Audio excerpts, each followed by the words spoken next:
All right, today I'm going to talk about the penultimate step in terms of changing direction.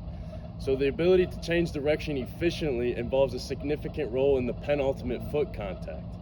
The penultimate foot contact is the second to last foot contact before we go to change into our new intended direction. So the second to last foot contact before the final foot contact as we change direction into that new intended movement. So the penultimate step has two main purposes. The first is to facilitate the ideal body position for an effective push-off before that final change of direction foot contact. So if we think about it in terms of force vectors, when we do this penultimate step, we need to sink our hips low and change our body weight position because our horizontal force is moving that way.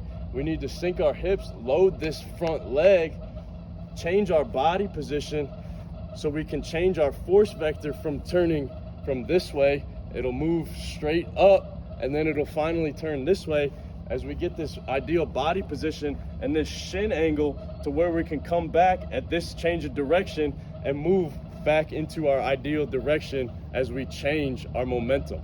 So the second purpose will be to serve as a braking step to reduce the body's momentum as we go into that final foot contact so we can push off to change directions.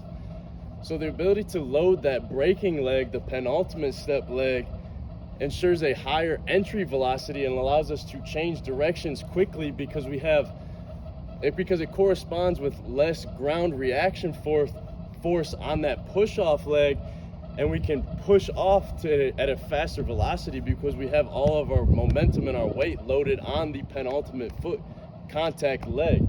So if we're loading this leg to change directions, this final foot contact will be just an easily push off so we can change directions because we have lower ground reaction forces on this final foot contact as we change directions and finally push off in the new intended direction. So the reduction in ground reaction force on that final plant leg can have a lot of benefits in terms of ACL health.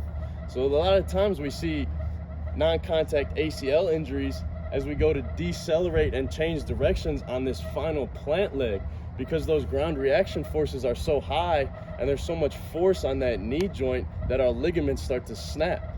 But if we can load this penultimate step in this second to last foot contact before we go to make that final push off, we'll have less ground reaction force on that final foot contact, and it will in turn have less forces on the ACL and keep our ACL healthier.